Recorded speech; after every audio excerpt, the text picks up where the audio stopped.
Je vous salue tous sur ce matin au nom de Jésus-Christ. Est-ce que vous êtes dans la joie ce matin? Eti muko na furahi asubuhi. Vraiment que notre Dieu soit loué à jamais. Mungu wetu asifiwe kwa milele. En particulier, je suis très reconnaissant à l'endroit de notre Dieu. Kwa kipekee niko na ufahamu na shukrani kabisa mbele ya Mungu wetu. De ce que il nous a protégés depuis le courant de la semaine jusqu'à aujourd'hui. Kwa hivyo anituchunga juma yote mzima mpaka na leo. Vraiment que son Seigneur soit loué à jamais. Jina yake sifiwe kwa milele. En particulier aussi, je remercie notre pasteur qui nous a fait confiance de nous accorder cette chair ici pour essayer un peu de s'exhorter un peu ici. Kwa kipekee napikia asante mchungaji wetu huyu ananipa tena kitumaini na bahati ya kusimama mbele yenu juu ya kupima kusubutisha kidogo. Il y a des fois certains prédicateurs qui parlent dans le sens de dire que cette chair c'est une chambre à coucher, des choses comme ça.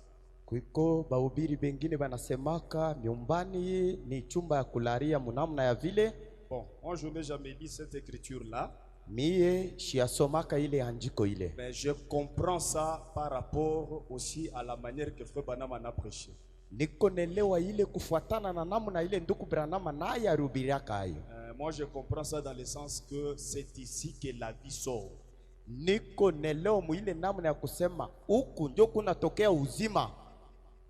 Pour dire qu'on ne peut pas y faire passer n'importe qui, on y fait passer quelqu'un à qui on a confiance en lui. Jo ya kusema abapitishake huku muntu yoyote banapitishaka muntu ule unaweka ko kitumaini yako ndani yake. C'est pourquoi laissez-moi que je vous dise une chose. Munyache niambie kitu moja. Même si frère Branham lui-même, ata wenye ndugu Branham ye moyo, s'il était vivant et que il était venu ici au Rehoboth Tabernacle, kama alikuwa eko naishi na anakuya huku ku Rehoboth maskani, il allait commencer pour remercier Dieu, birimulomba naye anzie eko kupikia Mungu asante, et remercier le pasteur Jean Victor, kisha na kupikia asante mchungaji Jean Victor. Parce que vous savez, cette chair ici c'est dépassé, pour Branham c'est dans un parler. Munajua hii nyumbani vile tunasemaka ni ya Branham, ni mumisemo. C'est de Branham parce que c'est Branham qui est en train d'être prêché ici. Ni kusema ni ya Branham munamna ya kusema yeye ndio ule tuko na ubiri huko. Mais sinon la chair en soi ce n'est même pas les quoi? Non, Kama ça la chair. Ni kusema yenye nyumbani haina mambao yi muko naona. La chair c'est une personne. Ni kusema nyumbani ni mutu eko nyuma yetu huyo. C'est comme ça. Ndio vile. Vraiment sans cesse je bénis Dieu ici. Bila kuacha na kuchoka niko na shukuru Mungu kabisa na kubariki Mungu juu ya hii zawadi kubwa iko hapa. Vraiment tout ce que je peux faire aussi mieux de mes capacités. Jote mimi naweza kufanya kufuatana na kujua kwangu, c'est de soutenir ce qu'il est en train de faire. Ni kushika kile yeye iko nafanya.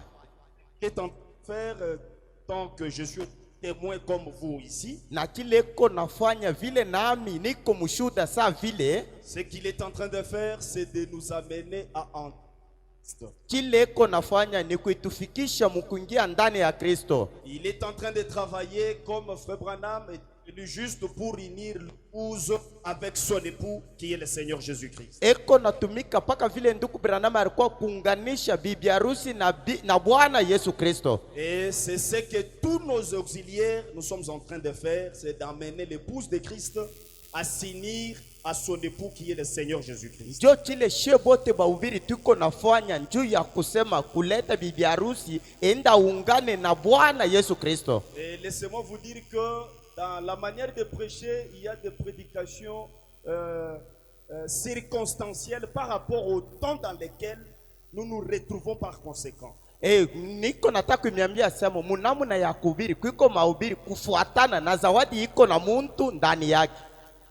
Na mambo ya wakati. Par rapport à ces temps-là. Kufuatana na hii wakati. Prêcher n'est pas seulement se tenir ici, on fait le bruit, vous sautez, Je prêchais, non, non. Kuhubiri ana kusimama hapa kuhubiri, mwe munasimama pale munaluka munafunja bichi, ana vile kuhubiri. Et nous aussi de notre part, c'est que quand je vais me tenir ici, tout ce que je lis, il fallait que je vous charge avec ça, non. Na ngambo yetu nayo aina sema vile vyote miri tengeneza wakati mina shimama hapa vyote ni biseme ni biweke mubichwa yenu, hapana. Je pense même quand notre pasteur m'a demandé de pouvoir aussi exhorter ici, afin qu'il se repose un peu tout ça. Mina waza wakati mchungaji wetu alinilomba njoo nishimame nimisubutishe na yeye apumzike kidogo. Moi-même, bon, quand bien même que je dois avoir des prédications écrites, tout ça, je me suis dit, bon, je vais parler à quoi et sur quoi à cette grande église ici, tout ça. Hata vile mimi kalaka na mahubiri yangu yenye kutengeneza, mimi naangalia ni nini nitasema kwa hii kanisa mkubwa hivi. Sur les champs, il va parler ici sur les champs. J'ai dit bon, je vais aller parler sur ça, tout ça. Na pale na mimi nikasema pale nasema nitaenda kusemezea pa hiki. Mais arrivé à la maison comme ça, kufika nyumbani hivi, je essayais de me préparer pas sur ce que je pensais tout ça. Mimi napima kutengeneza kwa ile mimi nawazia. Lui-même m'a amené jusqu'à que nous avons commencé avec vous le mercredi. Roho Mtakatifu ye moya ananifikisha payi tuko tulianza mkazi tatu na hapa. Le mercredi quand je me suis tenu ici, je ne savais pas ce que je devrais dire le vendredi. Na mkazi tatu wakati ndishimama hapa, mimi sema nitasema nishikujua nitasema nini. Au moment que j'étais en train de nous orienter, j'ai compris que c'était pour nous fortifier tel que nous sommes là, mes bien-aimés frères et sœurs. Na vile ye moya arikuya hapa ndio ya kuitongoza, ndio pala alinipa kintu moja kile mimi sema. Dans le sens de nous fortifier ce que nous avons. Munamuna ya kuitukankamisha kwa kile tuko nacho. Oui, oui. Ndio. C'est comme ça que nous avons essayé de commencer depuis mercredi. Là, c'était sur quelque chose qui était les défis de l'âge. Ndio namuna ile tulianza kujisubutisha kuanzia mkazi tatu pa ile matufe ya kizazi. Oui, oui, les défis de l'âge. Matufe ya kizazi. Sinon, je pense que je vous avais promis de lire une écriture comme ça. Avant tout, je vais d'abord lire ça. Miri milakaka sema tutasoma andiko moja mbele ya biote tutasoma mbele ile. Parfois, bon, vous êtes des lecteurs, vous avez déjà lu ça, mais comme j'avais dit que je vais vous lire ça, je vais lire ça. Muko basomaji. Sur la construction de l'église. Kwa mambo inangalia majengo ya kanisa. C'est là. Ni ile. Ce que je vous avais promis, c'est juste dans question-réponse sur les sceaux. Ile miri milaka yiko ni muswali na jibu pa mamiuru. Oui, oui. Ndio. Bon. Si vous commencez depuis 80 là-bas, mais moi je prends seulement 84. Kama munaanza kuanzia 18 mimi nabeba 84. Vous allez comprendre qu'il est en train de nous conseiller que si tu es en train de faire quelque chose et que tu apprends que Jésus vient demain, continue toujours à faire ce que tu es en train de faire là. Mutelewa sema iko ni tushauri asema wakati uko nafanya kitu na unasikia asema Yesu atakuya kesho, wewe endelesha na ile majengo na kile ulikuwa unafanya. Ne laissez pas parce que Jésus vient demain, oh comme ça je ne dois plus travailler, je ne dois plus construire. Non, non, continuez seulement, c'est ce qu'il dit là-bas. Ushaache njoo Yesu atakuya kesho, kama ni vile shitajenga tena, wewe endelesha na ile ulikuwa unafanya. Voilà me dit dans le paragraphe 84, il dit ceci. Ndugu Branham anasema mwaya 84. Si vous baptisez une maison, kama huko na jenga nyumba, allez, wende songa, construisez-la. Jengayo. Si Jésus vient demain, kama Yesu eko wakwa kesho, vous serez trouvé fidèle. Weye uripasha kupatikana mwaminifu à votre poste du devoir. Pafashi yako ya kazi. Si vous baptisez une église, kama muko na jenga kanisa, construisez-y. Muijenge. Construisez-la. Muijenge vile vile. Est-ce que nous sommes ensemble? Tuko pamoja. Frère, nous dans le fallait que nous construisons pourquoi nous gageons l'argent tout ça. Shiye unyanyuko yingo hapo tu unajenga njoo nini, tuko na labisha makuta. Les hommes de Dieu, je les salue, que Dieu les bénisse. Batumishi ya Mungu niko nemilamukia Mungu embariki. Maintenant écoutez les souhaits de Frère Branham. Ndugu Branham mushikie sasa kila alipenda. Ndugu Branham anasema, j'aimerais mieux placer mon argent dans quelque chose comme ça. Tapenda kuweka fedha yangu mchintu cha vile. Quelque chose comme ça, c'est quoi? Chintu cha vile ni nini? Kujenga kanisa. Plutôt que d'être trouvé avec l'argent dans ma poche. Ao ya kunikuta na ile fedha mumufuko yangu. Je pense que dans nos poches, là, ce que nous avons, nous allons donner pour des ferrons aujourd'hui. Najua mumifuko yetu ile yote turileta tuko naileta leo njuu ya maferon. Même s'il fallait payer même 50 ferrons toi-même, paye, Dieu va te bénir. Kama Mungu anakugusa njuu ya kuuza 50 ferron, uza, Mungu atakubariki. Bon, c'était cette écriture-là que je voulais lire. Ilikuwa ni ile andiko nilipenda kusoma. Il y a quelque chose encore pendant que j'étais en train de méditer qui m'est venu, mais sinon je ne sais pas si vous allez comprendre ça comment. Kuiko kitu moyo wakati nilikuwa mimi nafikiri kinanifikia nacho shijue namna mtekishikia. J'étais en train de lire les temps, les mois dans lesquels nous nous retrouvons aujourd'hui.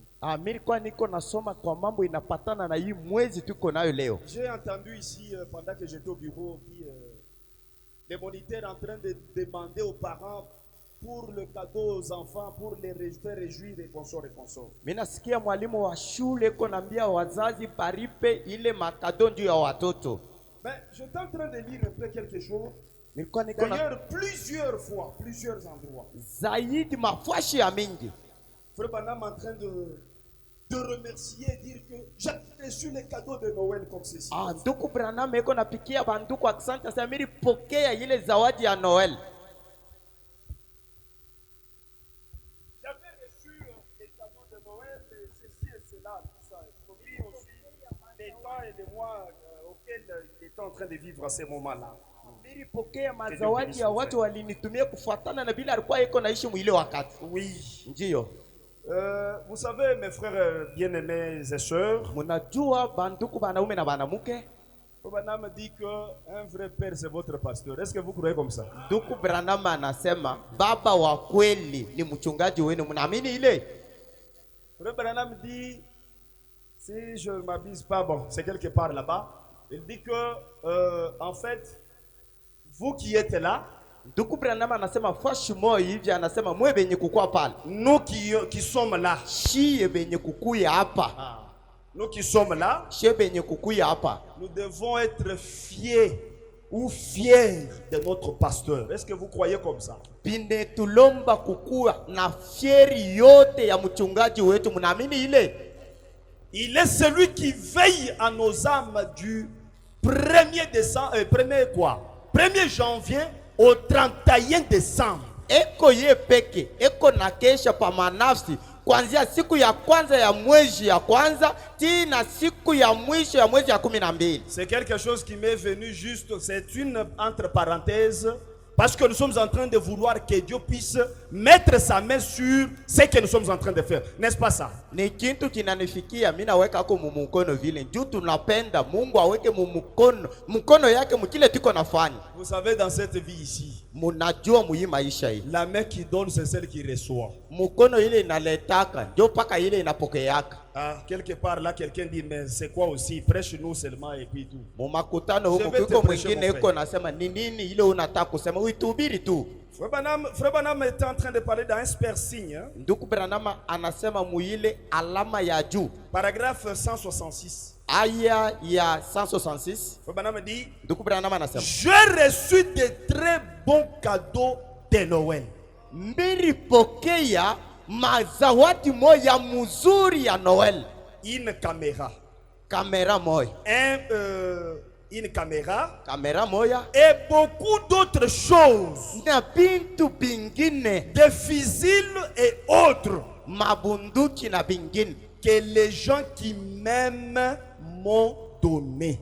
Ile bantu bale benye kunipenda bananipa.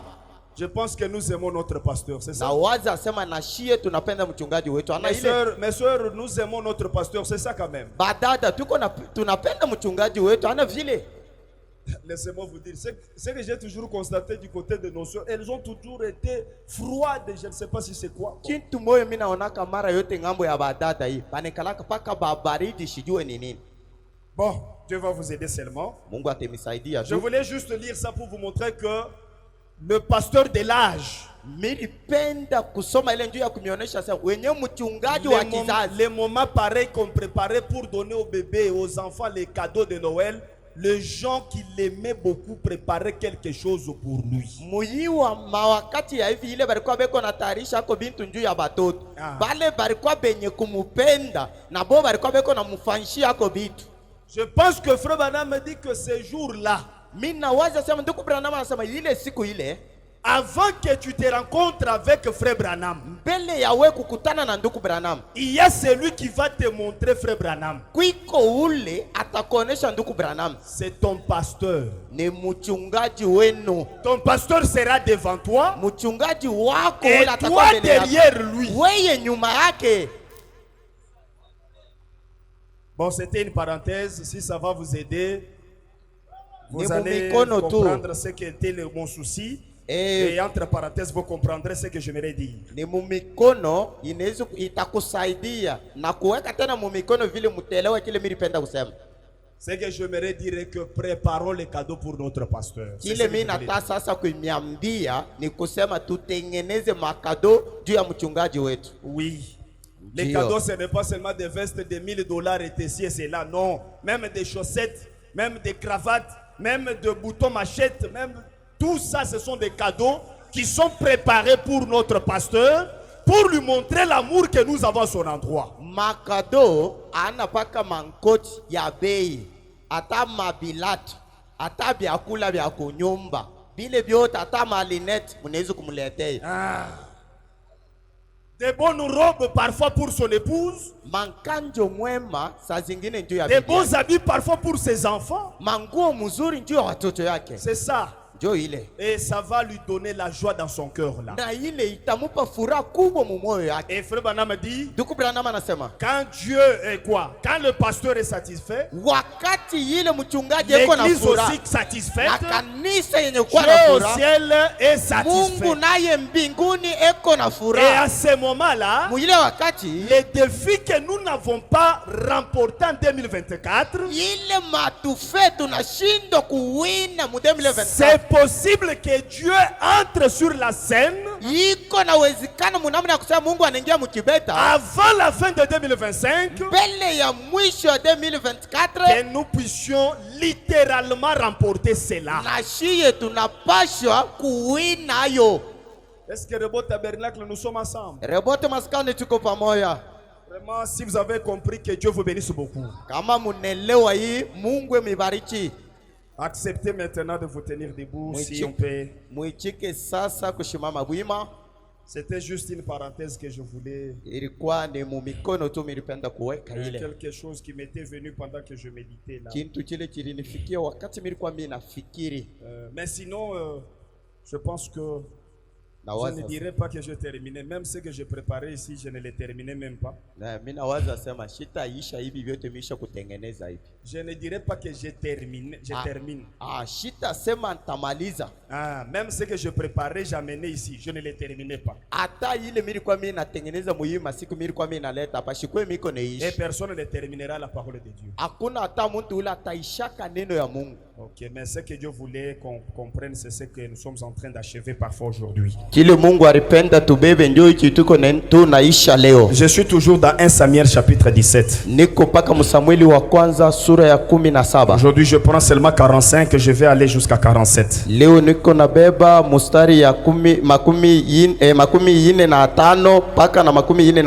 Nous lisons au nom de Jésus-Christ. David dit aux Philistins, tu marches contre moi avec l'épée, la lance et les javelots.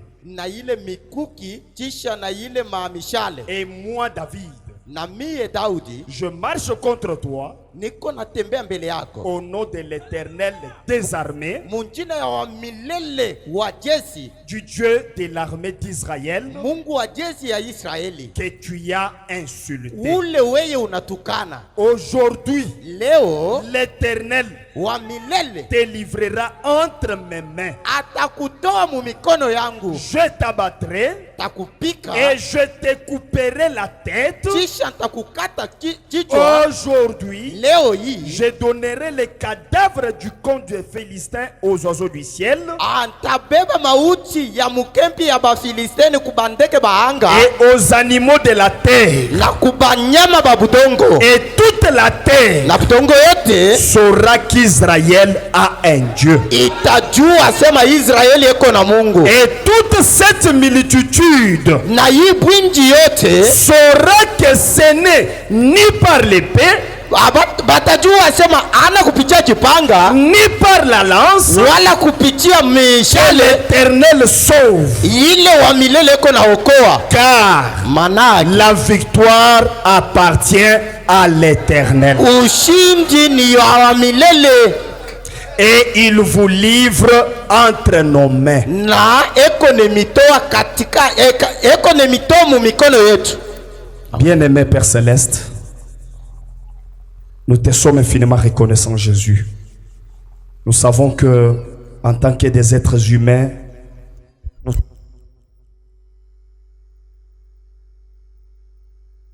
transmettre ce que nous pouvons penser transmettre, Seigneur Dieu de grâce. Mais toi, le grand Esprit éternel, le grand Jéhovah de l'Ancien Testament, tu es venu aujourd'hui, Seigneur, pour confirmer ta parole, pour l'interpréter également au Dieu de grâce, à cette race de la postérité royale d'Abraham, Seigneur, que tu as prédestiné d'avance, Père. La scène est là, oh Dieu, je te la dédie, Père. Ôte-moi sur la scène, Jésus. Je ne suis rien, Seigneur Dieu de grâce. Viens, Seigneur. Même moi, oh Dieu, je suis y compris avec ce peuple, Seigneur, auquel je me suis tenu devant eux, dans des grands besoins, au point que le grand géant Goliath, qui se tient même dans nos vies jusque ce matin, Seigneur, mais toi, qui avais vaincu avec ton serviteur David, tu n'es pas mort, Seigneur. Tu as vaincu avec Moïse. Tu as vaincu avec Shamagar. Tu as vaincu avec Samson. Tu as vaincu avec tous les patriarches, Seigneur, de l'Ancien Testament. Et aujourd'hui, tu as vaincu, oh Dieu, avec les apôtres. Tu as vaincu avec William Branham. Seigneur bien-aimé, il y a des témoignages parmi nous auxquels ça peut être une grande fortification pour chacun de nous, afin de savoir que même si ce matin rien ne s'est fait, mais quelque chose est à notre possession, Seigneur. Accorde, Seigneur Jésus, de nous bénir ce matin, Seigneur. Bénis notre pasteur. Bénis notre interprète que je confie encore une fois de plus entre tes mains. Fais-lui entrer en connexion, Seigneur Jésus. Seigneur, accorde-lui des mots. Bénis cet auditoire. Prends la prééminence. Tout esprit, Seigneur, qui a foulé ses pieds ici, Jésus, qui ne confesse pas ton nom, que le grand Saint-Esprit prenne cela sous contrôle, de la chair jusqu'aux dernières chaises, dans le seul nom magnifique du Seigneur Sauveur Jésus-Christ. Amen. Amen. Veuillez vous asseoir. Vraiment, vous allez m'excuser.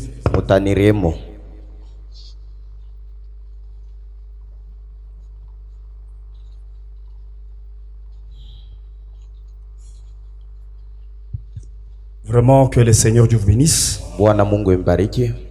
Que Dieu bénisse la lecture de sa parole. Vraiment, je pense que c'était cette écriture ici que nous avions essayé depuis mercredi là pour s'exhorter un peu.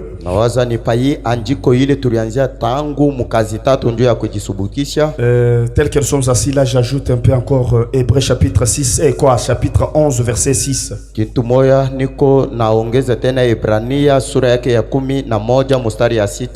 Or sans la foi, il est impossible de lui être agréable. Et car il faut que celui qui s'approche de Dieu croit que Dieu existe et qu'il est le rémunérateur de ceux qui les cherchent. Mes bien-aimés frères et sœurs, banduku banaume na banamuke, je pense que nous étions en train de parler sur les défis de l'âge. nawaza tulikuwa tuko nasemezea pa ile matufe ya kizazi, Les défis de l'âge. matufe ya kizazi. C'est ce que nous étions en train de parler depuis le mercredi là. Jo ile tulikuwa tuko nasemezea kuanzia mkazi tatu. Depuis le mercredi, c'est ce que nous étions en train de parler. Kuanzia mkazi tatu njo ile tulikuwa tuko nasemezea. Je pense, si pour une petite récapitulation parfois, je pense qu'en un mot, ce que nous avions essayé un peu d'insister le mercredi, c'était juste la manière de David de se confier en Dieu afin de remporter la victoire sur Goliath. Ile tulikuwa tuko nasemezea sana mkazi tatu ilikuwa ni namna ya Daudi ile alishimama juu ya kuwina Goliath. Même là où nous venons de lire dans 1 Samuel, là où nous venons de lire, Atapa tunatokea kusoma Samueli wa kwanza. vous avez compris avec toute détermination que David était en train de parler avec. Munashikia mzuri ile mupango ile Daudi alishimama nayo. David était en train de parler avec toute détermination devant ces Goliaths là. Daudi alikuwa yuko nasema mwenye kujua kile iko mbele ya ule Goliath. Il savait de quoi il était en train de parler. Alijua kile alikuwa yuko nasemezea. Parce qu'il avait une expérience. Kwa sababu alikuwa kuonja kitu moja. Il avait un témoignage. Alikuwa na ushuhuda. Et ce matin toi aussi tu as un témoignage. Na hii asubuhi na wewe uko na ushuhuda. Tu as un témoignage ce matin. Uko na ushuhuda hii asubuhi. Je pense que le vendredi je dois avoir dit cela. Mina waza mkazi tano milisema ile. Mais aujourd'hui je vais lire ça. Leo nitasoma hayo. Pour vous dire que ce qu'on dit ce n'est pas nos pensées. Ndio ya kuniambia sema hichi tuko nasema ana mawazo. C'est ce que le messager nous a prêché aujourd'hui. Ni kile mjumu leta ujumbe litubiri leo. On me dit que David avait un témoignage dans sa vie. Ndugu Branham anasema Daudi alikuwa na ushuhuda maisha yake. Un jour il avait rencontré Dieu dans les déserts où il était en train de paître les brebis de son père. Siku ile alikutanaka na Mungu mu ile jango mu ile alikuwa yuko naongoza bankondo baba bake. Un ours était venu pour ravir l'une de ses brebis. Ndumbu moya alikuya njuu ya kubeba nkondo moya. Et David s'est avancé vers cet ours là, il a ravi la brebis entre le mains de quoi? Dans la gueule de cet ours là. Na Daudi akasonga njuu ya kunyang'anya ule nkondo mutile ule ndumbu. Frère Branham dit qu'il n'avait pas l'arme, c'est tout ce qu'il avait, c'était la fraude. Ndugu Branham asema ashukwe na bunduki kila alikuwa nacho kumikono ni paka mpanda yake. Et un lion aussi était venu dans cette même pâturage pour vouloir ravir encore de quoi? De la brebis. Na simba moya anakuya tena mubale bankondo njoo abebe tena nkondo mwingine. De la même manière qu'il avait terrassé l'ours, c'est de la même manière que David avait terrassé les lions là. Namna moja moja aruwaka ule ndumbu njoo namna moya moya anaua tena simba. Et Frère Branham dit quelque chose, il nous a dit que Ndugu Branham alituambia kitu moja sema David ne se confiait pas ni dans sa taille Daudi ashikuwa mwenye kujitoa mubunene wake ni dans sa grandeur wala mubule bulefu wake. Mais David se confiait en Dieu. Kwa lakini Daudi alikuwa mwenye kujitoa kwa Mungu. Parce que la Bible dit, kwa sababu Biblia inasema ceux qui se confient à l'Éternel wale wanajitoa kwa milele renouvellent leur force. Beko napata nguvu ingine. Ils pourront s'envoler comme des aigles. Ndio kusema banapasha nabo kulukwa saba sans pour autant se lasser. Bila kuchoka. Vous voyez mes bien-aimés frères. Naona bantuku yangu. Se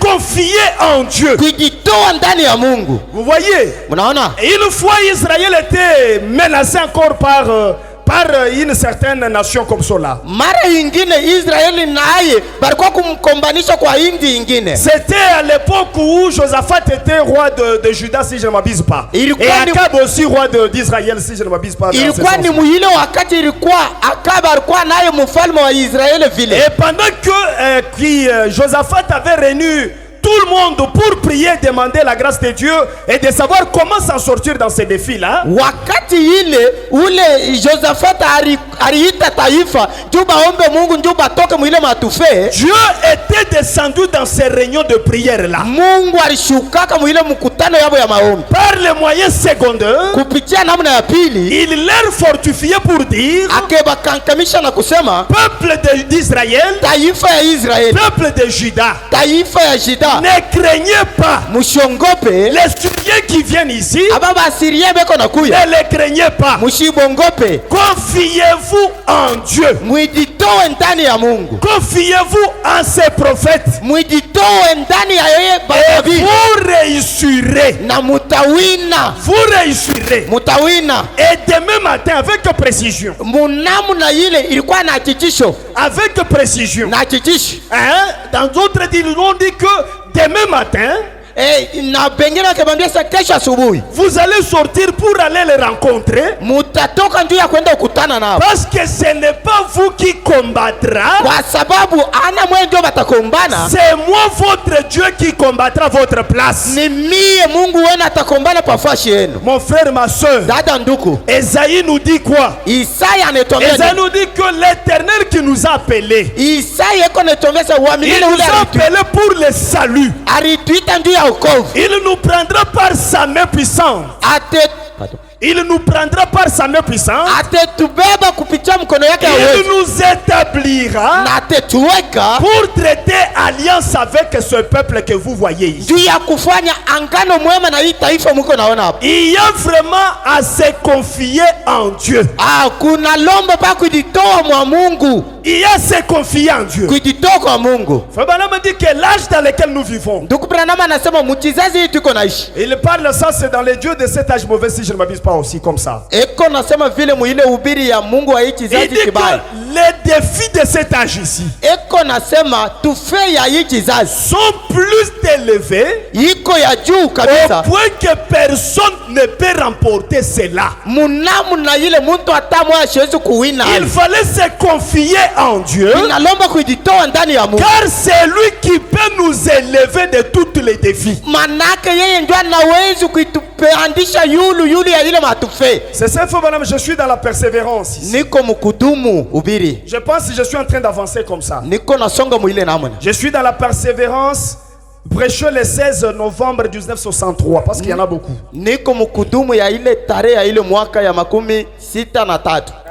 Oui, oui. Paragraphe 100. Je lis d'abord 100 là-bas. Je vais aller jusqu'à 101 là-bas. Fabana me dit ceci. David, après qu'il s'est confié en Dieu et qu'il a vu l'Éternel Dieu être avec lui. Mais bien aimé frère, si toi tu ne crois pas, moi je crois que Dieu est avec Rehoboth tabernacle. Parfois vous donnez les témoignages, mais vous ne comprenez pas le pourquoi Dieu vous donne ces témoignages là. Dieu vous donne ce que vous témoigngnez. C'est pour vous rassurer que il est avec vous. Mais bien aimé frère, vous savez le problème tel que nous l'avions commencé là, tout ça, tel que nous prêchons là, nous ne vous prêchons pas quelque chose d'imaginaire. Nous vous prêchons ce que nous vivons nous. Ce que nous vivons. Si je pouvais me tenir de vous raconter ce que le diable a voulu faire seulement dans cette semaine ici, vous n'allez pas comprendre.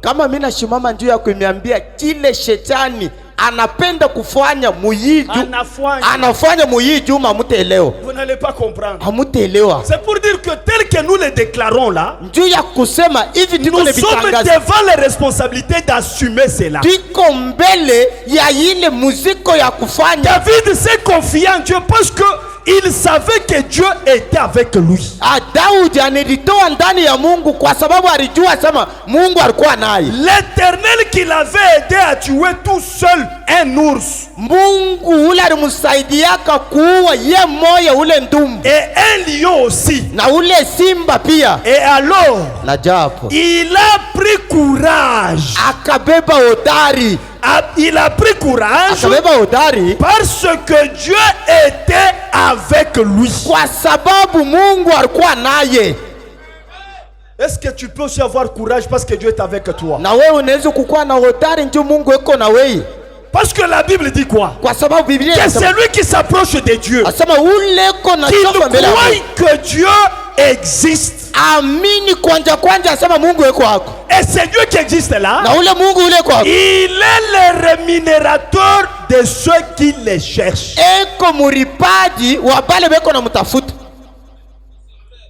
Vraiment que Dieu essaie lui-même de pénétrer ça dans votre cœur. Mungu apime ye moyo kuingisha hii moyo yako. Dans le sens que les jours à venir, qu'on n'aille pas encore à être ballottant dans notre foi. Même si nous dormons affamés, nous venons à Dieu, nous les servons également avec puissance. Munamuna ile ya kusema mashiku diayo tushikwe bantu bakuchoka. Hata tunalala na njala tuko na kwa muwepo yake. Oui. Ndio. Nous dormons affamés. Tunalala na njala. Nous venons le matin pour servir Dieu. Tunafika asubuhi ndio et nous disons que Dieu est bon. Na tunasema Mungu ni mwema. Et à ce moment-là, les cieux mbingu avec les anges na bamalaika sont en train d'applaudir. Pale beko napika mikono. Et c'est par là ni kupitia que tu peux voir un témoignage au ciel. Na pale na wewe unaweza kuwa na ushuhuda kumbingu. Comme Dieu pouvait dire à Satan que as-tu vu mon fils Job sur la terre? Sa vile Mungu naye aliambiaka shetani asema unaona uko mwanangu pa dunia. Est-ce que tu as vu mon fils Job sur la terre? Eti unaona uko mtoto wangu pa dunia? Non, parce qu'il a des biens. Ah, ndio eko na bintu. Mais toi va. Oui. Ôte seulement les biens qu'il a. Tosha bintu vyote eko na. Ôte seulement les biens qu'il a. Tosha bintu vyote. D'ailleurs, c'est Satan qui a donné à Dieu cette idée là. Ni shetani anambia Mungu anampatia akili. Il était lourd parce qu'il a tout ce qu'il a. Eko na kusifu ndio eko na ile butajiri. Si tu ôtais seulement ce qu'il a là, il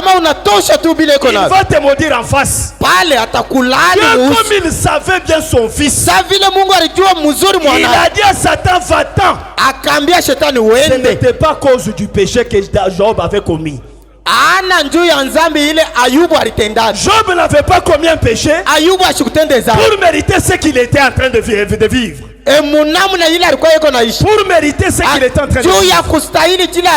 Mais ce qu'il était en train de vivre, c'était créé par rapport à sa position vis-à-vis de la parole de Dieu. C'est pourquoi ce matin, mon frère, la position que tu vas prendre, comme David avait pris, certainement, littéralement, les choses deviendront dures. Mais laisse que je te dise, quand ça devient dur, le Dieu tout-puissant, c'est lui qui ne manque jamais. Dans le moment de la détresse, il frayera un chemin pour toi. Il frayera un chemin. Il pourvoira un moyen par lequel tu vas t'en sortir. Les difficultés que nous avons là, c'est comme notre pasteur nous avait lu une écriture ici. C'est pour l'avantage de notre Dieu. David était resté avec Dieu dans cette optique-là. Alors il a pris courage parce que Dieu était avec lui. Il savait que Dieu était avec lui parce que Dieu avait accompli quelque chose pour lui.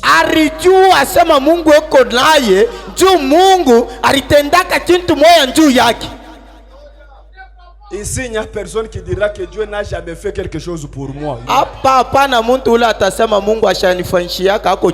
Écoutez, frère Branham. Écoutez, frère Branham. Dieu, il dit que il savait que Dieu il savait que Dieu était avec lui parce que Dieu avait accompli quelque chose pour lui. Dieu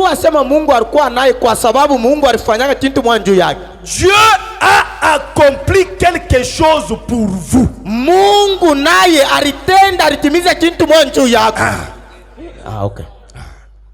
Il a fait quelque chose pour toi. Il vous a sauvé.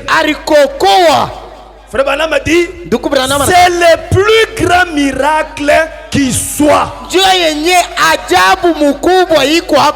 Est-ce qu'on peut acclamer Dieu pour les sauver de Dieu?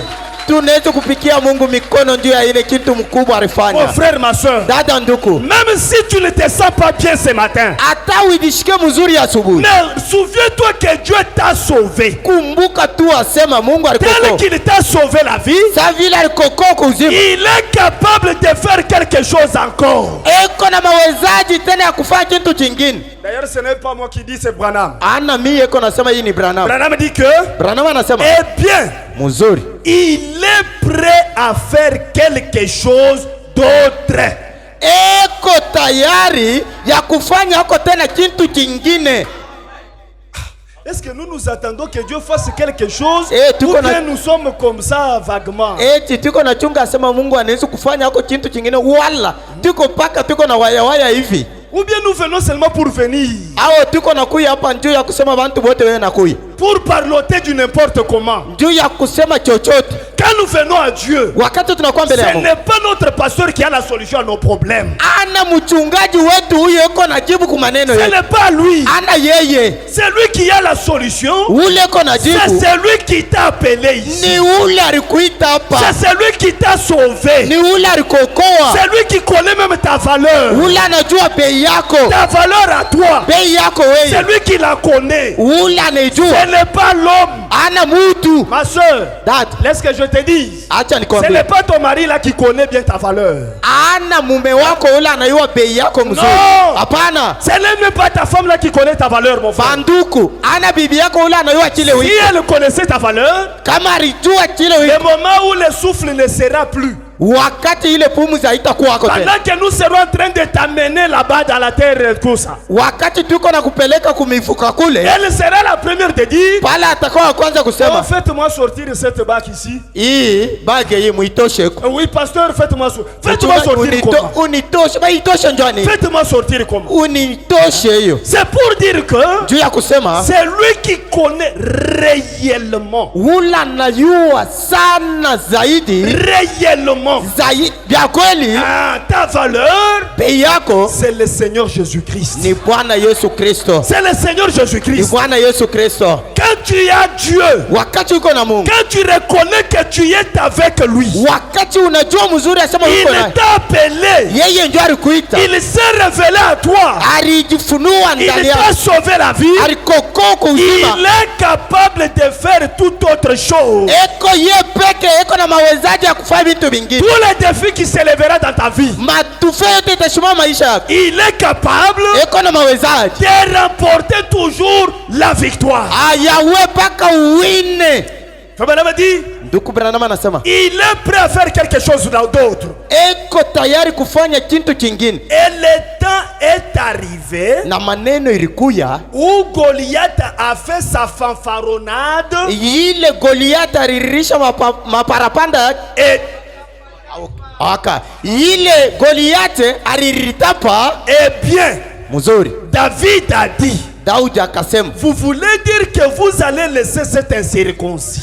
mwe munapenda kusema ke mutaacha muntu wa bila kutariwa, Cet incirconcis qui ronge ta vie. muntu wa bila kutariwa iko nalabisha maisha Cet yako. incirconcis qui ronge tes affaires. Muntu wa bila kutariwa iko nalabisha makazi yako. Toi, tu payes bien ta dîme. Wewe uko nalipa mzuri chekumi Tu yako, soutiens bien l'œuvre du Seigneur. uko nashika mzuri kazi ya Tu Bwana, es présent à l'église. uko saa yote kukanisa, Tu soutiens l'église avec ta présence. uko nashika kanisa na wewe Mais yako. pourquoi tes affaires ne marchent Juu ya pas? nini makazi yako C'est haitembei? Goliath qui est entré. Ni Goliath aringia. Vas-tu laisser ce Goliath, mon frère? Utaacha huu Goliath, Vas-tu laisser ce Goliath, ma soeur? utaacha huu Goliath dada. Et Fabien m'a dit, Ndugu Branham anasema et si Dieu a sauvé votre âme kama Mungu aliokoa nafsi yako d'une vie de péché, kumaisha moyo ya nzambi, à combien plus forte raison mara ngapi ambao peut-il ôter ces cancers-là?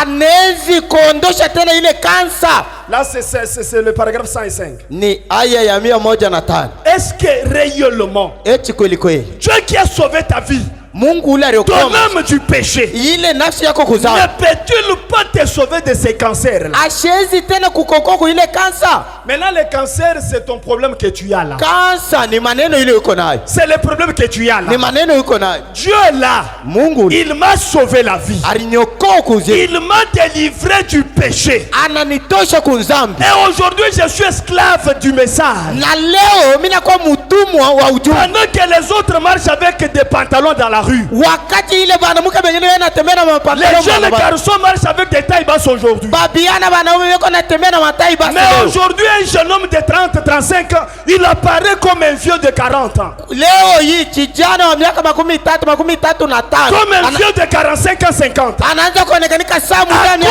cause de quoi? kwa ajili ya De la position prise de ces messages. kwa hii mshimamia anabeba njoo ya ujumbe. Est-ce que c'est Dieu là Eti ule Mungu ule qui a modélé ta vie ule alitengeneza ne maisha peut pas-il te sauver de ces cancers là? ashezi tena kukutosha kwa ile kansa. Frère me dit, Ndugu Branham anasema remarquez mwangalie le petit David. Daudi mtoto Saoul admirait son courage. Saulo alipenda mzuri ile udari yake. Mais tu ne peux pas combattre quoi? Tu n'es pas un combattant, c'est ce que Saoul lui disait. Ile Sauli akamwambia sema uko na hodari kwa lakini hauna mpikaji. Oh, mais si tu veux aller, kama unapenda kwenda, je vais te vertir d'une armure quelconque. Takuvika vya kujichinga navyo. Abraham dit que David avait refusé les organisations de Saoul. Ndugu Branham anasema Daudi alikatalaka ile matengenezo ya Sauli. Il avait refusé. Alikatala. Lorsqu'il a refusé, wakati ile alikatala, il s'est avancé, akasonga, il a conquis. Ariwina.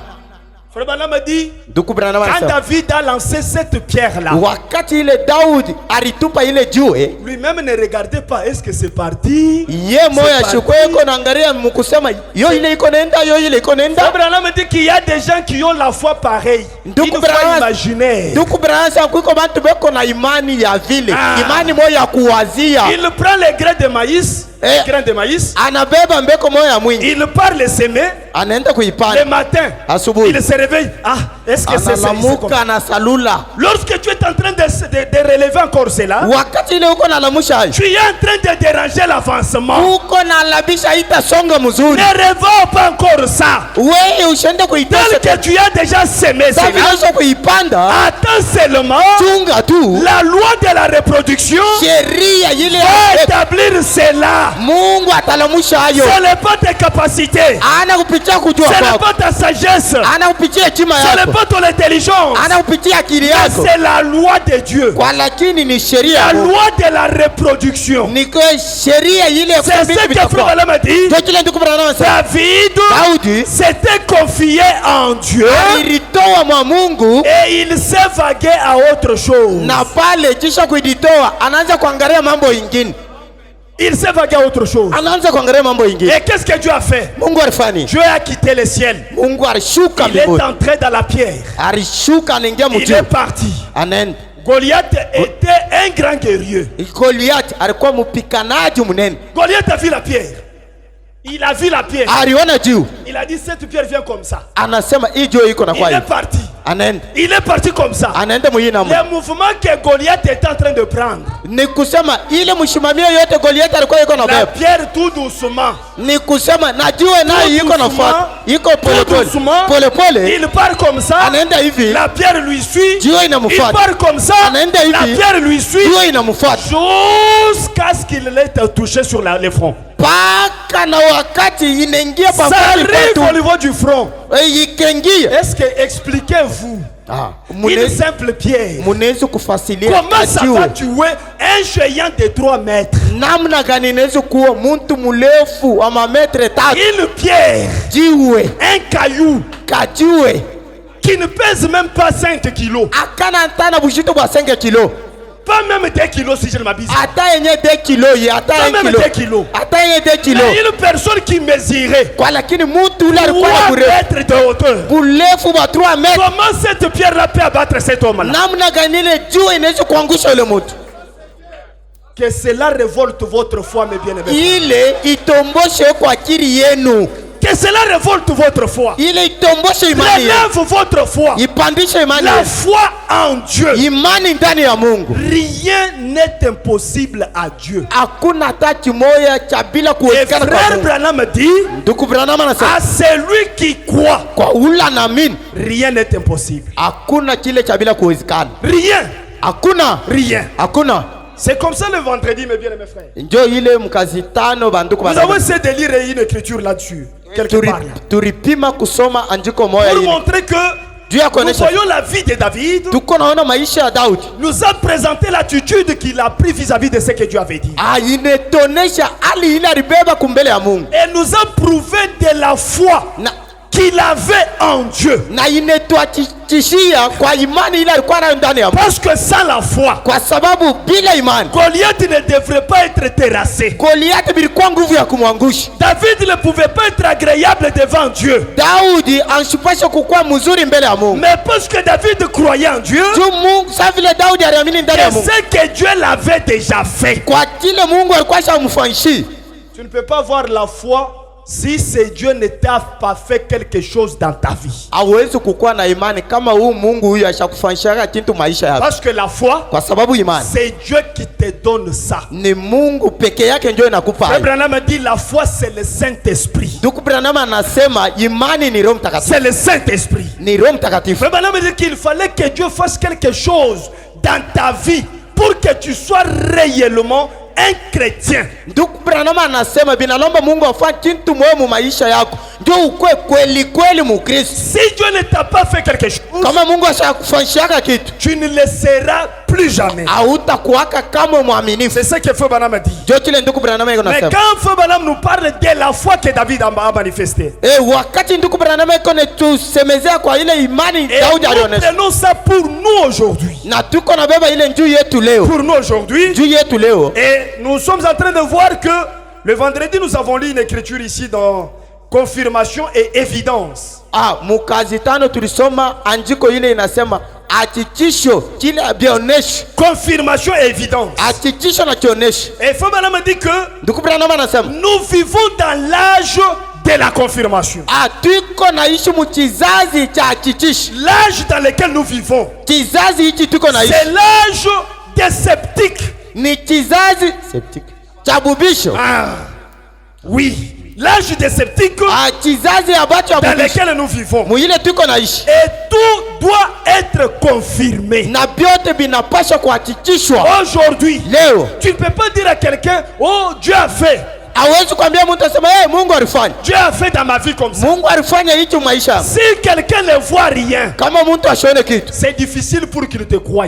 biko nguvu ya kukuamini. Aujourd'hui, Leo si Abraham venait, kama kama Abraham alikuya il partait dans le supermarché ici, anaenda mkununua bintu musoko avec son âge là. na kizazi yake ile, Oh, les couches c'est à combien, les ceci c'est à combien. anakukua kusema bi kama ni ngapi. Les gens ne croiront pas. Bantu abataamini, Ils vont dire que batasema c'est papa, c'est comment. baba ni nini. Pourquoi? Juu ya nini? L'âge dans lequel nous vivons, Kizazi hii tuko c'est naishi l'âge des sceptiques. ni kizazi ya bantu wabubishi. Les gens veulent voir tout être confirmé. Bantu wanapenda bintu vyote vihakikishwe. Mais pour toi, Kwa lakini njuu ya toi croyant en Dieu, we muamini ndani ya Mungu, toi que Dieu a appelé, ule Mungu aliita. Frère Branham me dit, Ndugu Branham anasema nous, nous possédons tout shie tuko na vyote par la foi. kupitia imani. Par la foi. Kupitia imani. Je dis que Minasema je parque mon véhicule là-bas niko na shimamisha gari yangu pale par la foi, kupitia imani. et je dis que Na mimi nasema ce véhicule-là, ile gari il sera de cette couleur, itakuwa ya rangi il fulani, sera de cette marque. itakuwa ya namna ya Je hivi. vais le parquer là-bas Taishimamisha pale par la foi. kupitia imani. Et si c'est par la foi, laissez-moi que je vous dise. Kama ni kupitia imani, mnyache Parce nimeambia, que tu peux dire pour dire. kwa sababu unaweza kusema njoo ya kusema. Si c'est par la foi, Kama ni kupitia imani, tu vas concrétiser ça avec un parking là-bas. ni kusema ile utayakikisha na itaonekanika na ile fashion yote Pourquoi? kutoka. Juu ya nini? Parce que la foi, Kwa sababu imani ce n'est pas l'espérance. ana onjo tegemeyo, Ce n'est pas l'espérance. ana tegemeyo. La foi, Imani c'est un sentiment de résultat positif. Ni nia ya ile mawezo moya ya kuweza. Je vais lire ça. Tasoma hili. J'étais en train de lire ça depuis vendredi, c'est là que je m'étais limité. Niko nasoma pa ile tulisoma kazi tano pale mlishimami.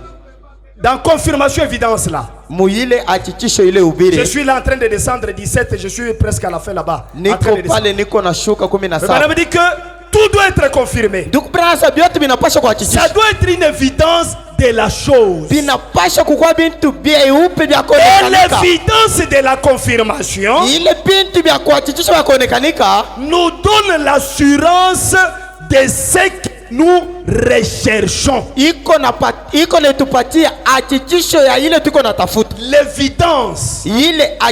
de la confirmation nous donne l'assurance de ce que nous recherchons.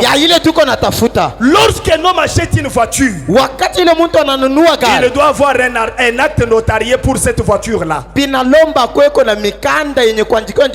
si la voiture n'est pas garée dans son garage, s'il n'a pas garé dans son garage, mais s'il a l'acte notarié, celui-ci représente pour lui une confirmation qu'il est le propriétaire de la voiture, car il a l'acte notarié ou le titre. C'est un exemple que Frère Branham a illustré. Il donne un autre exemple. Et puis, si nous achetons un terrain, même si nous n'avons pas encore vu ce terrain-là, pourquoi? Parce que notre Dieu nous confirme, je vous ai déjà béni. Je vous ai déjà béni. Arrangez vos vies. Soyez comme ça. Ne soyez pas orgueilleux. Laissez-moi que je vous dise. Les bénédictions, c'est toi qui les fais retarder. C'est toi-même. Oui. C'est toi-même. Si c'est en train de retarder, si c'est en train de retarder, okay. Si c'est en train d'être retardé, c'est toi. Ce n'est pas Dieu. Parce que Dieu, tel qu'il parle, il a déjà fait. Il a déjà fait. Regardez l'histoire de qui? Élisée, si je ne m'abuse pas, avec Géhazi. Élisée avec Géhazi. Les Syriens sont venus tout autour de la montagne. Et Géhazi est sorti. Maître, regarde, les Syriens sont là. Ils sont là à ta recherche. Nous sommes qu'à deux. Comment nous allons nous en sortir? Le prophète Élisée a regardé. A dit à Géhazi, Géhazi mon fils, ceux qui sont avec nous sont plus grand nombre que ceux que tu vois. Frère Branham interprète cette écriture-là. Il dit que ce n'est pas que le prophète Élisée voyait ces gens-là avec ses yeux naturels. Non, mais c'était avec les yeux du prophète. Or que les yeux du prophète, le prophète voit avec la parole. Et pour concrétiser cela, parce que la nature de l'homme a toujours été déconcrétisée, déconfirmée. Le prophète Élisée a dit à son fils, Géhazi vient. Géhazi s'est approché. Il a prié pour lui. Seigneur, ouvre les yeux de ce jeune homme qu'il voit. Quand il a terminé la prière, Géhazi, quand tu l'as regardé, il a vu que le nombre des chars des anges était plus grand nombre que ces Syriens là. Yeye akaona asema bamalaika wale walikuwa nabo na masila ilikuwa ya mingi kushindia Basiria. Mon frère, ma soeur, Dada nduku, si tu ne vois pas réellement ce que tu cherches dans la prière, kama uone kweli kweli kile uko natafuta maombi, retourne encore dans la prière, rudia tena mu maombi, prie encore, omba tena, Dieu va te montrer ce que tu cherches réellement. Mungu atakuonesha kile uko natafuta kweli Et kweli. frère Branham me dit, Nduku Branham anasema, quand je demandais quelque chose à Dieu, wakati mimi naomba kitu moja kwa s'il Mungu, ne me donnait pas, kama ashinipe, il me disait pourquoi il ne m'a pas donné. alikuwa yeko nanyambia njoo nini ashinipe. Il me disait le pourquoi. Alikuwa yeye ananyambia njoo Vous nini. voyez mes bien-aimés frères, Mnaona banduku, quand on a la relation avec Dieu, wakati tuko mu mapatano na cette Mungu, relation est établie sur la parole. ile mapatano inekaria pa neno. Dieu, tu as dit, Mungu ulisema, ulisema fais ce que tu m'as dit. fanya kile Moi uliniambia. j'ai tout abandonné, Mimi naacha vyote, j'ai tout délaissé, mimi naacha vyote, je t'ai suivi. mimi nakufuata. Comment tu ne peux pas faire? Namna gani hawezi kufanya? Qu'est-ce qui empêche encore? Ti nini chiko na La shimamisha? vie du péché, tu m'as délivré. Ni kusema maisha ya dhambi usha Je kunitosha. ne fume pas, Shifute tena, je ne bois pas, shikunywe tena, je ne suis même pas incrédule. hata yenye kutokuamini shina tena. Je vais vous dire, les démons le plus... Frère Branham me dit que il est plus fort 5 fois de plus que tout autre démon. Mite misomea ule ndemoni eko wa nguvu sana mara 5 kushinga mandemoni Parfois ingine. c'est cette écriture là que je vais terminer avec. Ile andiko ile nitamaliza na. Les démons qui est plus 5 fois pire que n'importe tout autre démon. Ni kusema ndemoni ule wa mubaya kabisa mara 5 kwa mandemoni. Frère Branham dit que quand on vient à Dieu, Ndugu Branham sasa wakati tunakuwa on doit les croire sur parole. pinalomba kuamini Mungu kupitia neno. Oui. Ndio. Frère Branham donne un autre exemple, il dit, et puis, Ndugu Branham analeta mfano mwingine. si nous achetons un terrain, Kama tunauza mpango, même si nous n'avons pas encore vu ça, hata tuyaona ile mpango, que nous ne sachions rien du terrain, ile atujua hata kitu moja juu ya ile mais mpango, que nous ayons les titres de propriété kwa lakini tuko na mikanda ya mpango pour ce terrain-là, juu ya ile mpango. celui-ci nous appartient. Hii mpango ni yetu, Que nous l'ayons vu ou non, tukwe benye kuiona hata tuyeiona. Dieu nous a dit, oh, je vous ai déjà béni. Nous ne voyons pas les bénédictions. Mungu asha kuituambia misha kumibariki mabaraka yenyewe tuione. Tu dis comme ça parce que tu n'as pas les titres de propriété incontestables. Uko nasema vile ndio mikanda yenye hauna nayo. Il faut qu'on soit franc. Binalomba tukwe wazi, Qu'on soit franc avec vous. tukwe wazi na mweye. C'est comme ça. Ni vile Comme tu ne vois pas, sa vile aone, quand tu te plains, wakati unari en tant qu'un humain, sa vile à un binadamu certain moment, wakati il ingine fallait qu'il y ait un consolateur quelque part. binalomba mfariji moyo akwe Le fashion. consolateur, c'est le Saint-Esprit en toi. Mfariji ni Roho Mtakatifu ndani yako. Mais s'il n'est pas là, Kama hana hapo, tu vas t'égarer. pale utaenda Parce que mbali tu ne vois pas. kwa sababu aone. Mais Frère Branham me dit, Ndugu Branham anasema ce terrain nous appartient, hii mpango ni yetu, que nous l'ayons vu ou non. tukwe benye kuiona hata Cela tuiona. nous appartient toujours. Ile iko paka yetu. La bénédiction que Dieu déclare, cela nous appartient toujours. Mabaraka hii Mungu eko nasema hapa ni yetu. Est-ce qu'il y a quelqu'un qui croit comme ça? Eti kuko mtu anaamini vile? Croyez ça, mes bien-aimés. Mwamini ile banduku yangu. Croyons ça. Tuamini ile. Ces bénédictions-là Ile baraka ile nous appartient. ni yetu. Oui. Ndio. Nous appartient toujours. Ni yetu. La voiture nous appartient. Gari ni yetu. Que nous l'ayons vu ou non. Tukwe tusha kuiona wala Nous avons tuyaiona. toutefois les titres qui nous a été donnés. Tuko na mikanda ile baritupatia. Et nous avons cela à notre possession, Na tuko na ile mu mikono yetu. à notre nom.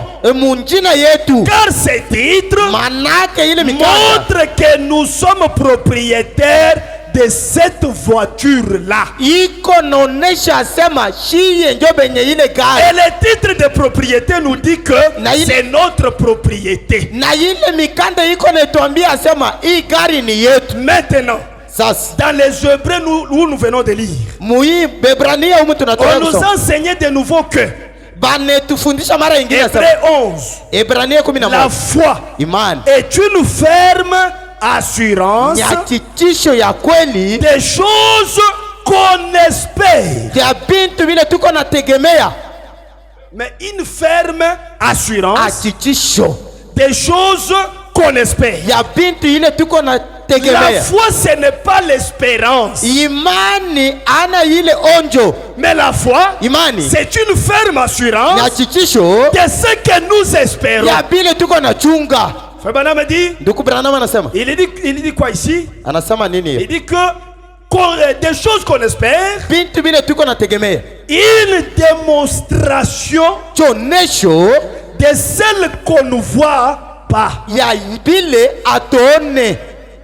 Ce n'est pas étonnant qu'Abraham, à son âge là, sorte pour aller démontrer dans les supermarchés.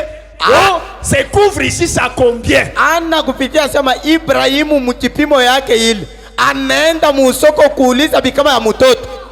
Ces couvres ici, ça combien? C'est une démonstration. Une démonstration de ce quoi? Une démonstration de celle qu'on ne voit pas. Frère Branham dit, voyez, c'est une ferme assurance. Oh, ce n'est pas une espérance. Je vais vous expliquer ce qu'est l'espérance avec un exemple.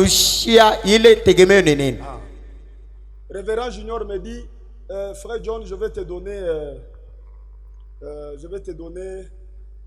un téléphone demain. Nduku Junior ananiambia sema nduku John takupatia simu moja kesho. Ou soit quand je reviens de Lubumbashi, je vais te donner un téléphone. Wala nikirudie ku Lubumbashi nitakupatia simu. Oui. Ndio. Ça c'est ce que lui m'a dit. Ni kile yeye ananiambia. Ce n'est pas moi qui lui ai demandé. Ana mimi namlomba. Oui. Yeye m'a dit ça. Ananiambia ile. Quand il m'a dit comme ça, wakati ananiambia vile, je vais espérer. Pale nitakuwa nategemea. Quand il va revenir de Lubumbashi, wakati atarudia ku Lubumbashi, pour qu'il me donne le téléphone. Juu akwe anipe simu. Mais ce n'est pas ça la foi. Ana ile imani. La foi, imani, c'est-à-dire ekusema, moi j'ai besoin du téléphone. Mie niko na lazima na simu. Vous voyez? Mnaona? Maintenant, ce n'est pas moi qui va aller pour dire au révérend Junior que non, donne-moi le téléphone. Non. Ana mie ula tende kwa mheshimiwa Junior asema unipe simu hapa. Je parle à Dieu. Niko nasemezea Mungu. Seigneur, j'ai besoin du téléphone. Bwana niko na lazima na simu. Et je crois que na mimi naamini asema je dois avoir un téléphone. Tapata simu. Maintenant, cette assurance-là, Dieu, Mungu, il trouve que non, c'est le révérend Junior qui vend les téléphones par exemple. Et lui-même est capable de donner à mon fils ici le téléphone. Vous savez, nous parlons de John Charit.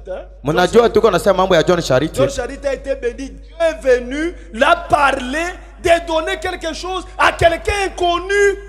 John Charity alibarikiwa na Mungu anakuwa anamsemezee juu ya kubeba nyumba yake apatie mtu ule ashijuu. C'est ça la foi. Ndio imani. Et quand Dieu trouve l'homme de Dieu, wakati Mungu anakuta mtumishi wa Mungu, moi dans cette assurance là, mimi ile tegemeo ile, je sors en train de marcher. Niko natembea. Mon frère. Donc, je sens quelque chose me dire que je te donne le téléphone. Mimi nashika kitu moja na nisema nikupatie simu. Et cela va me faire évanouir.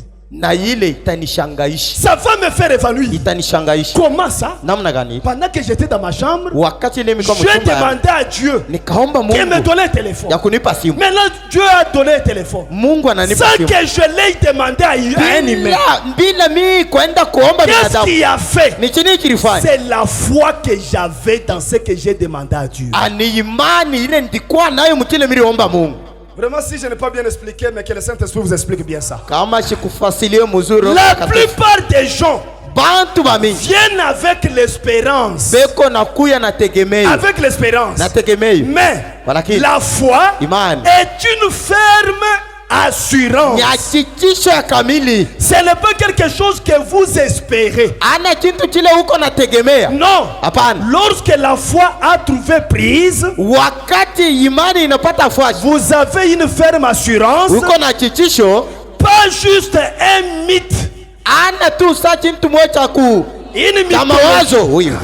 Une mythologie. Non. Vous vous êtes emparé de quelque chose. Ni kusema unakumbatia kwa kitu moja. David s'est emparé de la victoire sur Goliath. Daudi akabeba ile ushindi pa Goliath. En ayant des soutiens dans quoi?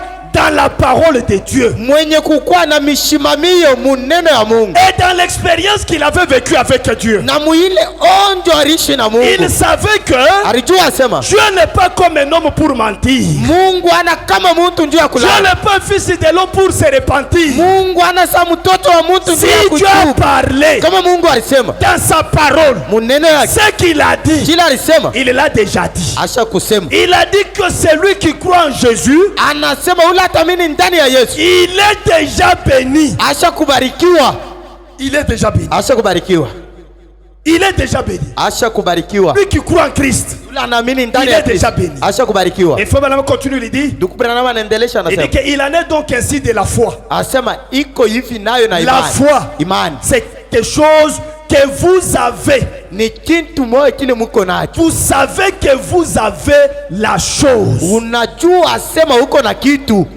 Là maintenant chacun va s'examiner Pale muntu wote ataanza kuijangarishisha par rapport à ce que Branham nous dit de la foi kufuatana na kile ndugu et de Branham ce que Dieu est anatuambia en train de nous parler na iki Mungu iko et de ce netusemezea que chacun s'attend à ce que Dieu fasse pour lui. na iki muntu wote unachunga Mungu amfanyie. Tu as l'espérance ou bien tu as la foi. Uko na tegemeo wala uko na imani. Et Frère Branham dit, Ndugu Branham si anasema tu n'as pas la foi, kama una na imani, demande la foi à Dieu, Dieu va te donner cela. omba imani kwa Mungu na Mungu atakupa. Dieu va te donner cela. Mungu atakupa. Frère Branham dit que Ndugu Branham ce anasema n'est pas une imagination, ana mawazo c'est une ferme assurance. ni hakikisho ya Et kweli, tout ce qui est ferme assurance na kile kiko hakikisho ya kweli n'est pas un mythe. ana mawazo, C'est en fait quelque chose dont vous vous êtes emparé. ni kusema ni kitu moja kile usha kubeba. Or, c'est là que les gens manquent d'être guéris. Ni kusema ni kupitia ile bantu beko na shindo Ils kutunziwa, ont l'espérance au lieu de la foi. beko na tegemeo pafasha kukua na imani. Vous espérez que vous le serez. Uko na tegemea sema utapata.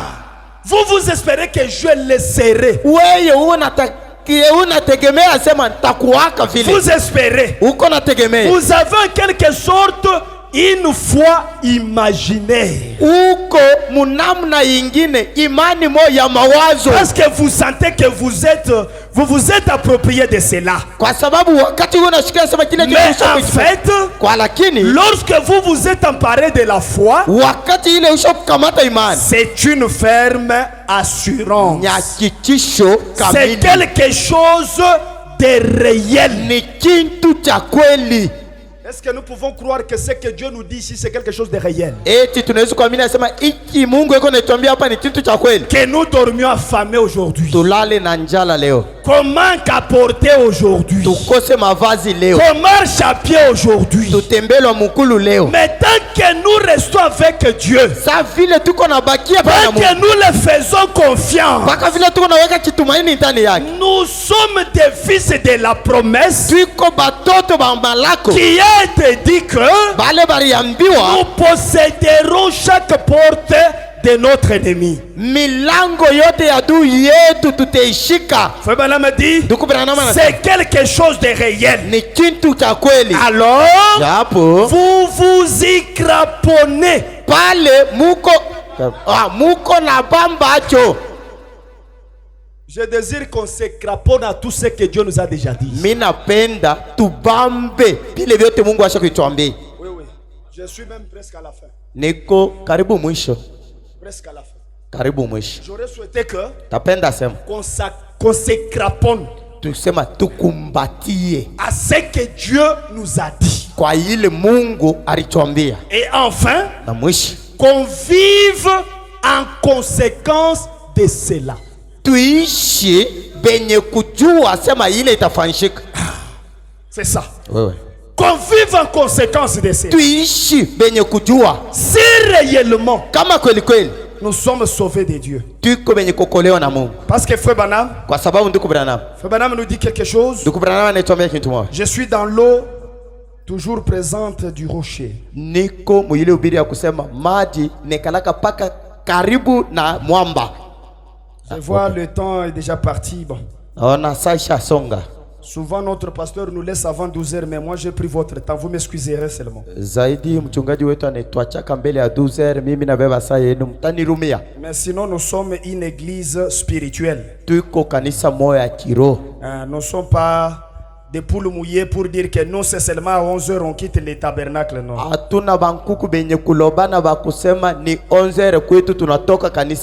Nous à telle heure on va sortir. Ah, si vous êtes comme ça, mais je ne pense pas que le pasteur est comme ça. Ah, je ne pense pas. Or que nous devons être seulement comme notre pasteur.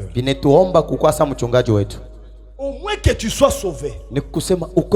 Si tu n'es pas sauvé, ma soeur, si tu n'es pas sauvé, mon frère, je demande à Dieu ce matin que Dieu puisse te sauver.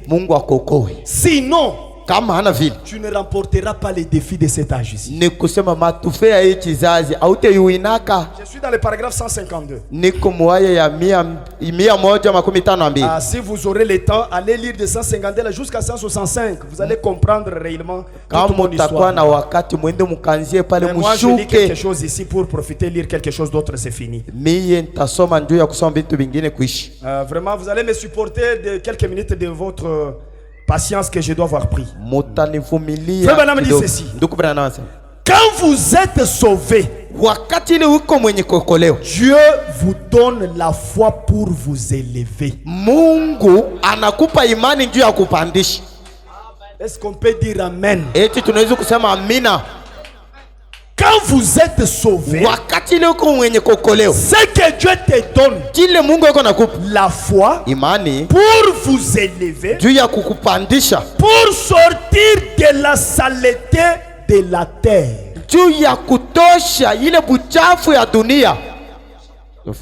Ah, quand vous êtes sauvé, ce qui fera annonceur ici de ne pas mettre des mèches de cabelo comme les autres. Ne porte pas de pantalons de collants des autres. C'est la foi que Dieu t'a donnée. Si quelqu'un n'a pas la foi et vous le voyez se comporter comme il se comporte, ne te demande pas beaucoup. Il n'est pas encore sauvé. Hein? Il n'est pas encore sauvé. Toi, ce que tu peux faire, prie pour lui, que Dieu puisse le sauver. Frère Branham dit, votre foi triomphe des choses du monde. Qu'est-ce que votre foi? Votre foi dans cet acte que Dieu a fait en vous pour faire de vous un fils, une fille de Dieu.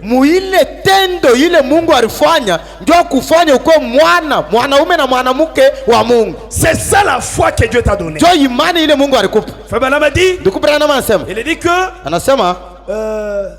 qu'est-ce qu'il est? Il dit ici que à ce moment-là, vous cessez de mentir.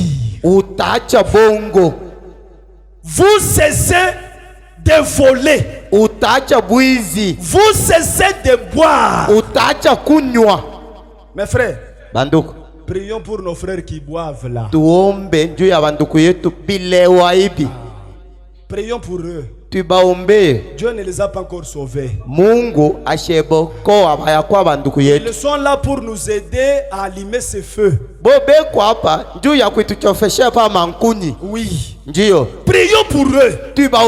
Frère Branham dit, vous cessez de mentir. Vous cessez de voler. Vous cessez de boire. Parce que votre foi vous élève au-dessus de cela. Maintenant, comment nous comprenons Dieu? Je n'ai pas encore vaincu boire, mentir, fumer, faire ceci, cela, mais je m'attends à ce que Dieu puisse faire seulement quelque chose. Bongo, busharati, bile bintu byote namna gani mimi naweza kuchunga, asema Mungu atanifanyia kitu moja. Vous savez, dans le message, Najua kujumbe tout ce que nous trouvons, hivi vyote tu unapata c'est par la foi en Dieu. ni kupitia imani ndani ya Mungu. C'est ça. Ndio hili. C'est par la foi en Dieu. Ni kupitia imani ndani ya Mungu. Frère Branham dit que Ndugu Branham anasema cela vous élève au-dessus de cela. ile itakupandisha, ile imani itakupandisha yule ya Frère vile. Branham dit Amen. Ndugu Branham anasema amina. Si vous ne le faites pas, Kama muifanye, si tu ne cesses pas de mentir, kama waache bongo, si tu ne cesses pas de voler, kama waache bwizi, si tu ne cesses pas de boire, kama waache kunywa mpombe. vous voyez, Naona? si vous ne le faites pas, Kama muifanye, vous n'avez pas de foi du tout. hauna na imani. Et c'est par la foi Ni kupitia imani que vous êtes sauvés. ndio ile unaokolewa, Et c'est là na ile par le moyen de la grâce. kupitia neema tu. Frère Branham dit, Ndugu Branham la anasema quantité de foi qui sera relâchée. Il dit que la quantité de foi ile bwindi ya imani qui sera relâchée, ile itachiliwa, c'est la quantité de puissance que vous pouvez avoir. ndio yenye bwindi ya nguvu na uwezo ile unapasha kuwa nayo. Quand tu crois que moi je vais payer un jet privé, Wakati uko na mimi nasema nami mitauza yule ndege wangu, si c'est par la foi, kama ni kupitia imani, c'est ça la puissance que tu vas recevoir. ndio yenye nguvu ile utapokea. Je me rappelle de mon collègue, lui a toujours dit que non, moi les avions je laisse, vous allez payer. Mais moi je vais payer, au moins les DIP je peux payer. L'avion je ne dois plus tout ça. Mimi nakumbuka rafiki yangu moyo yuko nasema Mon mie collègue vile qui est vingine. ici, le révérend Junior ici. Rafiki yangu ule ko pale vya mandeka Lui m'a anaituachia toujours dit, yeye papa, paka les gari. avions vous payez. Asema ile mandeka ni mweye. Vous allez payer, nous allons entrer même dans vos avions. Là. Yeye anasema bile vyenu mtauza mie chini ya bulongo hii gari. Mtu anelijua. Quelqu'un qui se connaît. Mtu anelijua. La quantité de fois que qui sera les relâché, Ndugu Branham asema ile bwindi ya c'est la imani utatosha. quantité de puissance que vous pouvez avoir. Ndio bwindi ya imani ya nguvu ile utapata. Parce qu'en vous Kwa sababu ndani yako habite la puissance pour créer les cieux et la terre. Munageti uwezo juu ya kuumba mbingu na dunia.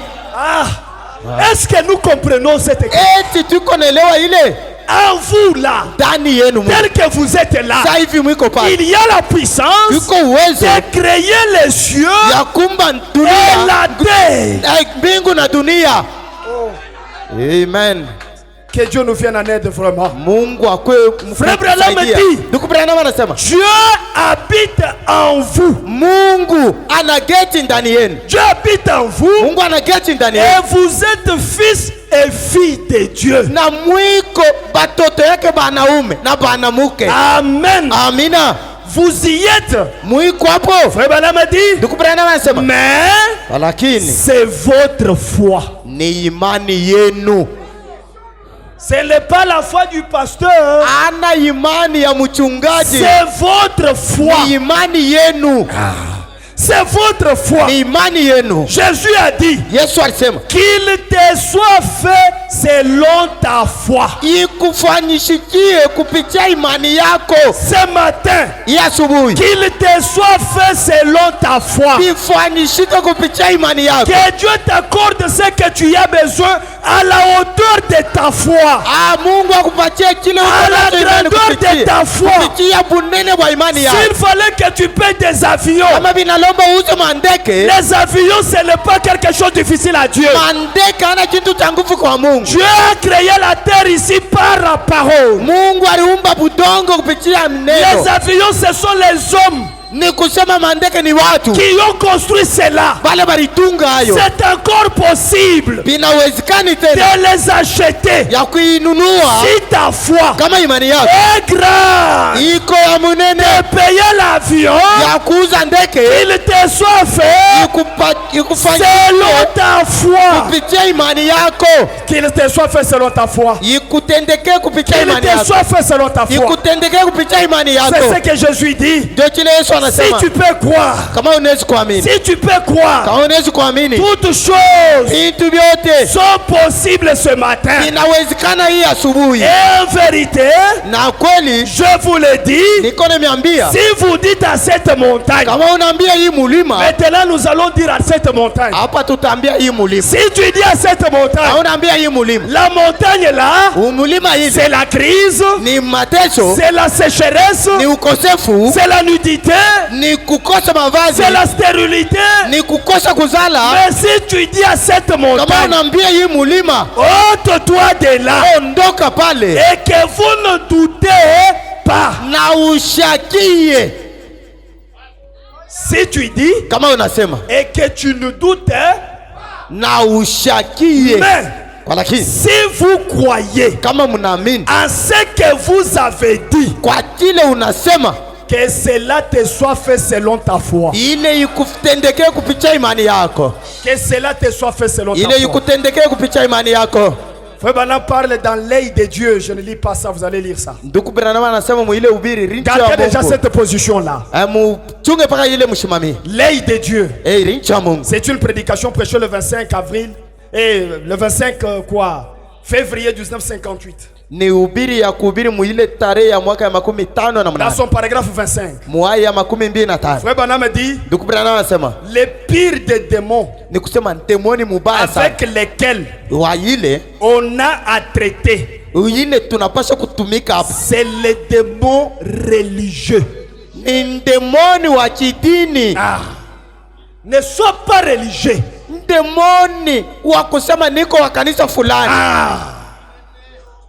Frère Branham dit quand nous venons à l'église, c'est pour laisser ce que nous avons et prendre ce que Dieu nous donne. Dieu a dit, je connais le projet que j'ai formé sur toi. Ce n'est pas le projet de malheur, mais le projet de bonheur. Les démons que nous allons traiter beaucoup, c'est les démons religieux. Il est 5 fois plus horrible que n'importe quel autre mauvais esprit.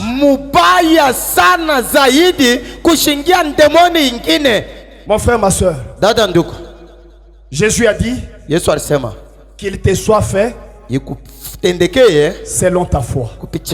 Si tu dis à cette montagne, ôte-toi de là. Si tu ne doutes pas et tu crois, rien n'est impossible à celui qui croit. David a dit, aujourd'hui toutes les nations sauront que Israël, Rebot et Tabernacle, a un Dieu vivant. Un Dieu vivant. Maintenant, William Branham dit, David, tout ce qu'il avait, c'était la fronde. Là, c'est dans la persévérance. Là où nous avons lu là, paragraphe 112 jusqu'à 115.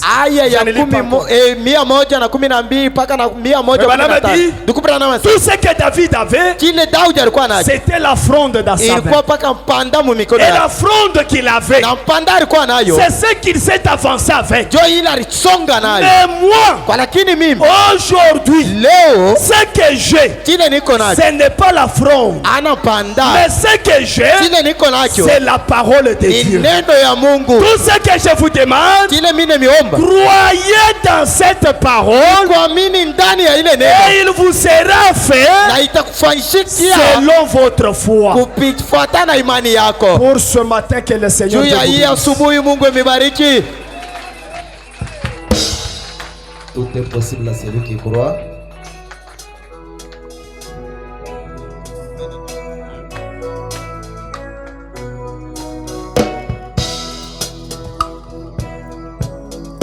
Tout est possible à celui qui croit. C'est la loi de la foi. Oh oui, ton merveilleux qui nous vient du ciel. Oh oui.